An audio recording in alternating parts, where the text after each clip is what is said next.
அனைவருக்கும் பால்சாமியின் அன்பு வணக்கங்கள். உங்களோடு ஒரு சிறுகதை என்ற வரிசையிலே ஆண்டன் செகாவ் எழுதியிருக்கக்கூடிய பந்தயம் என்ற சிறுகதையை உங்களுக்கு வழங்க இருக்கின்றேன். உலக புகழ்பெற்ற ரஷ்ய இலக்கிய ஆளுமை, சிறுகதை இலக்கியத்தின் மிக முக்கியமான ஒரு படைப்பாளி. இந்த கதை 1889 ஆண்டு புத்தாண்டன்று வெளியான கதை. இந்த கதையின் கரு வாசிப்பின் முக்கியத்துவத்தை முன்னிறுத்துவதாக இருக்கின்ற கதை. இந்த கதையை உங்களுக்கு வழங்குவதிலே மிகவும் பெருமை அடைகிறேன். புத்தக வாசிப்பை நேசிக்க கற்றுக் கொடுக்கும் கதை. வாசிப்பு என்று துவங்கியது என்று சொன்னால், மொழி எப்போது உருவானதோ அன்றைக்கு வாசிப்பும் துவங்கியது. பலரும் பள்ளி படிப்பை முடித்த பின்னால் புத்தக வாசிப்பை நிறுத்தி விடுகிறார்கள். குறிப்பாக பெண்கள் என்று சொன்னால் பெரும்பகுதி புத்தக வாசிப்புக்குள் போவதில்லை. கல்வி வேறு, படிப்பு வேறு, வாசிப்பு வாழ்க்கை முழுவதும் தொடர வேண்டும் என்று நினைக்கிறோம். ஒவ்வொரு மனிதனுக்கும் வாழ்க்கையின் வட்டம் சிறிதுதான். ஆனால் வாசிப்பின் வட்டம் மிக பெரிது, எல்லையற்றது. என்னால் புரிந்து கொள்ள முடிந்தது, வைரமுத்துவினுடைய அந்த தண்ணீர் தேசம் கடல் முழுவதும் கடல் பயணங்களை பார்ப்பதை போல உணர முடிந்தது. அதை போல எஸ் ராமகிருஷ்ணனுடைய கதைகள், அவர் ஊர் சுற்றி மக்கள் வாழ்க்கையை புரிந்து கொண்டு இந்திய நாட்டினுடைய பண்பாட்டை உலகுக்கு கொண்டு வந்த மிகப்பெரிய எழுத்தாளர். இன்றைக்கும் எஸ் ராமகிருஷ்ணன் என்ற எஸ்ரா என்ற எழுத்தாளர்.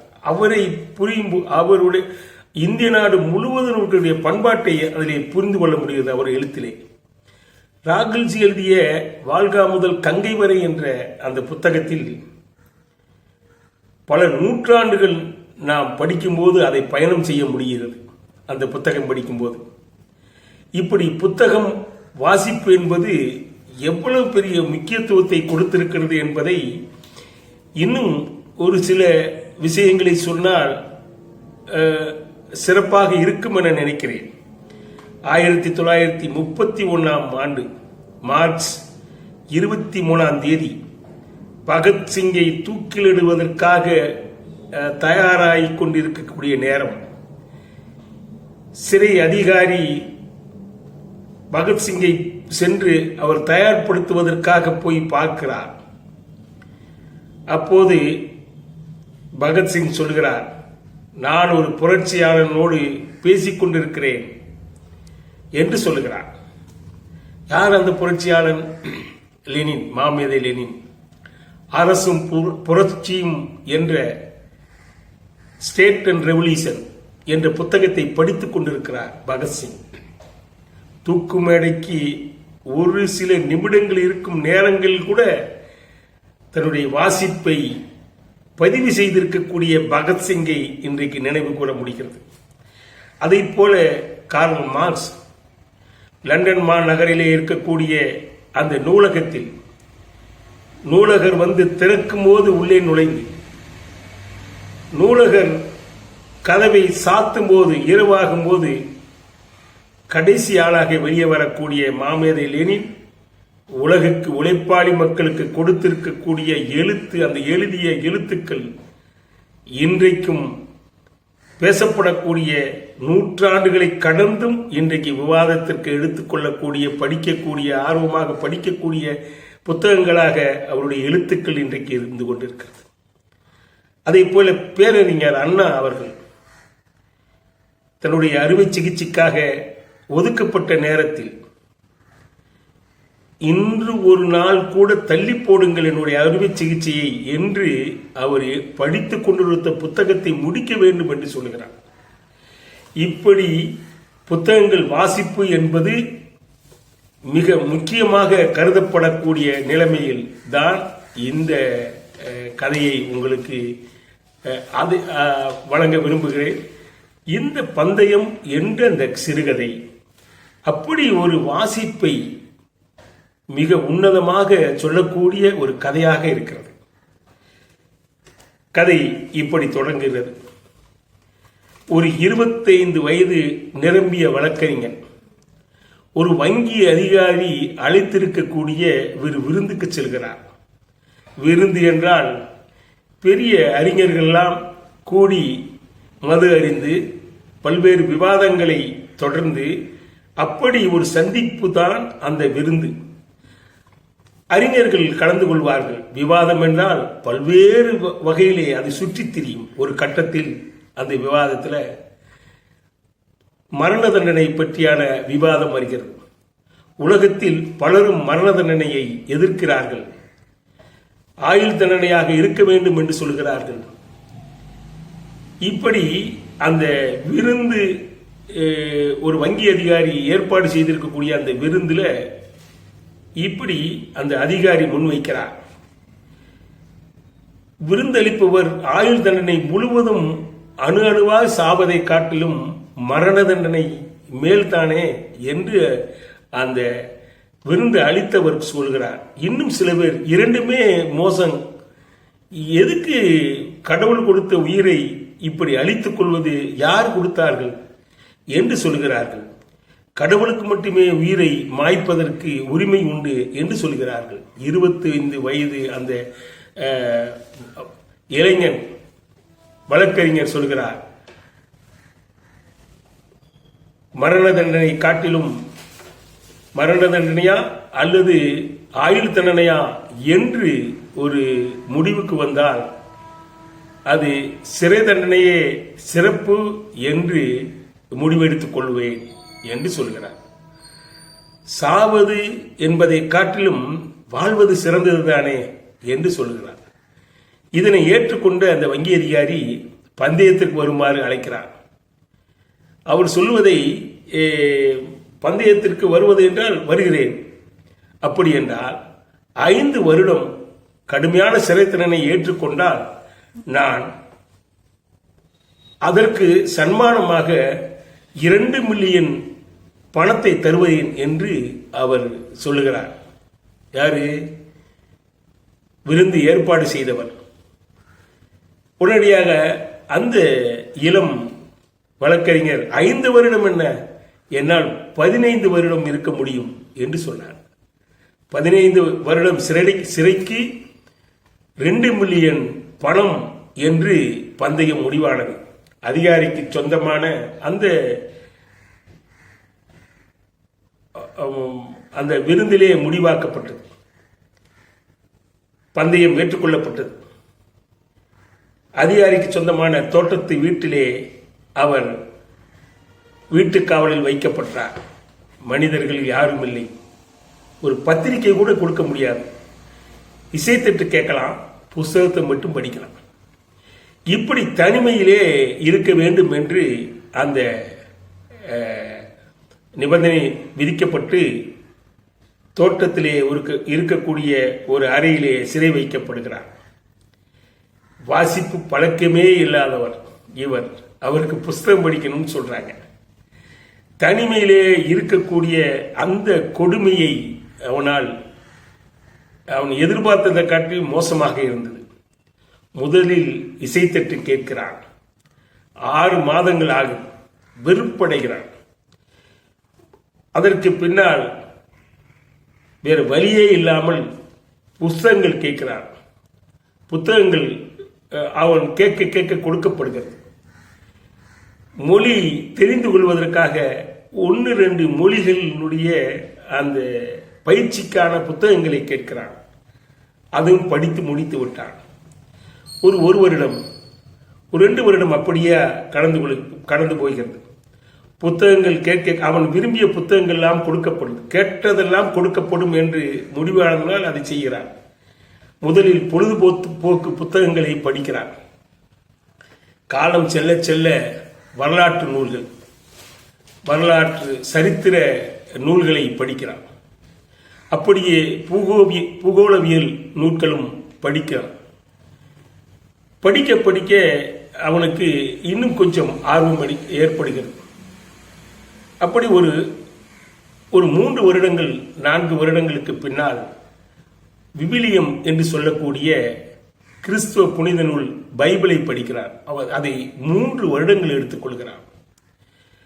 3 வருடங்கள் ஒவ்வொரு எழுத்தும் புரிந்து படித்துக் கொள்கிறார். அதன் மேல் உலகத்தில் சிறந்த இலக்கியங்களை, தத்துவங்களை என்று புத்தகங்களை வாங்கி வாங்கி கேட்டு கேட்டு படிக்கிறார். முதலில் ஓராண்டு மனநிலை பாதிக்கப்பட்டவன் போல் இருந்தவன் அமைதியான சூழ்நிலைக்கு வந்து விடுகிறான். பந்தயம் கட்ட அதிகாரியோ எப்படியும் ஒரு மாசம் 2 மாசத்துக்குள்ள ஓடி போயிடுவான்னு நினைச்சவருக்கு அவன் துவக்கத்தில் இருந்த அந்த வெறுப்பும் அவன் பேசிய பேச்சுகளும் காலப்போக்கில் அமைதியை கொடுத்து விடுகிறது. அவருக்கு ஒரு பயம் வந்துருச்சு. ஏன்னா அவர் சேர்த்து வச்சிருக்கக்கூடிய சொத்துக்கள் எல்லாம் இப்போது கரைந்து விட்டது. கரைந்து விட்டு இப்ப நெருக்கடி ஓவராக இருக்கு. குடும்பம் அவருக்கு சொத்தே வாழ்க்கையே பெரிய நெருக்கடிக்கு வருகிறது. அதிகாரிக்கு தோல்வி பயம் நெஞ்சை அடைக்கிறது. அவரு வாக்குறுதி போல பணம் கொடுப்பதற்கு இன்னைக்கு முடியாது. தெருவில் தான் நிற்கணும். பந்தயம் முடிவதற்கு இன்றும் ஒரு நாள் வேலை இருக்கிற சிறைப்பட்டிருக்கும் இந்த நிலை என்ன பண்ணுவது என்று அவருக்கு தெரியவில்லை. நாளை அவன் உயிரோடு இருந்தால் நாம் சொத்தை எல்லாம் விற்று கொடுத்து விட்டு நடுத்தெருவில் அலைய வேண்டும் என்பதை புரிந்து கொள்கிறார். அப்போது அவன் உயிரோடு இருந்தால் தானே என்று அவர் பலகீனமான அந்த உடல்நிலையை புரிந்து கொண்டு கதவை திறந்து உள்ளே செல்கிறார். அவன் சிறை வைத்திருக்கக்கூடிய அந்த அறையில், தோட்டத்து அறையிலிருந்து உள்ளே சிந்தனை என்னன்னு சொன்னா, எப்படியாவது கொன்று விட வேண்டும் என்ற நிலையில் அவர் போகிறார். அவன் கொல்வதற்கு அவன் மெலிந்த உடலோடு அவன் கட்டிலே படுத்திருக்கிறான். உடம்பு மெலிந்த உடல், எந்திரிச்சு உட்கார முடியாத ஒரு மோசமான சூழல் அவனுக்கு இருக்கு. அந்த கட்டிலே பார்க்கிறார். இவர் போவதற்கு முன்னால் கதவு திறந்தவுடன் ஒரு மேஜை மீது ஒரு கடிதம் இருக்கிறது. கடிதத்தை எழுதியிருக்கிறார். மேஜையில் இருக்கும் அந்த கடிதத்தை பார்க்கிறார். அந்த வழக்கறிஞர் எழுதிய அந்த கடிதம் எடுத்து படிக்கும் போது, நாளையுடன் எனது சுதந்திரம் கிடைக்க இருக்கிறது. அந்த கடிதத்தில் இருக்கு, நான் வெளியில் செல்லும் முன் உங்களுக்கு சில வரிகளை எழுத வேண்டும் என்று நான் நினைக்கிறேன். நான் 15 வருடங்கள் சிறை வாழ்க்கையில் உலக வாழ்வை ஊன்றி சிறை வாழ்வில் இருந்தேன். இந்த காலத்தில் நான் படித்தது எனது உலக வாழ்வை ஊன்றி படித்தேன். உலகையும் மனிதர்களையும் கண்ணாரத்தான் பார்க்க முடியவில்லை. ஆனால் தொடர்ந்து அவர்களோடு பேசிக்கொண்டிருந்தேன், பார்த்து கொண்டிருந்தேன், உலகை சுற்றி கொண்டிருந்தேன். எல்லா புத்தகங்களில் அதை என்னால் புரிந்து கொள்ள முடிந்தது. மனம் கவலும் ஒயினை சாப்பிட்டேன், பாடல்களை பாடினேன், காடுகளில் வேட்டையாடினேன், பெண்களோடு கூடி குழாவினேன்.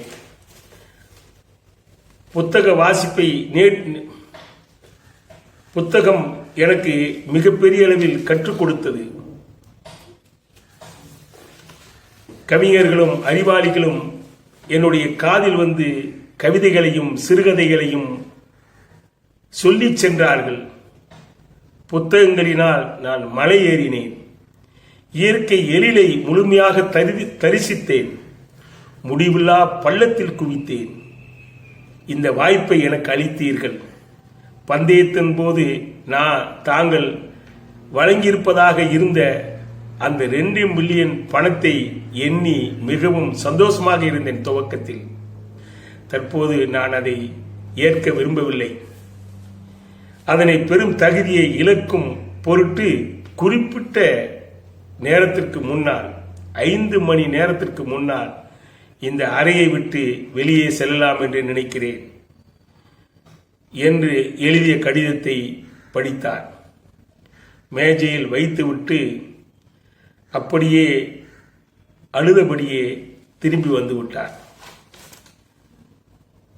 அவர் சம்பாதித்த செல்வங்கள், பங்குச் சந்தையில் இழந்த எல்லாத்தையும் நினைத்து இரவெல்லாம் தூக்கமில்லை.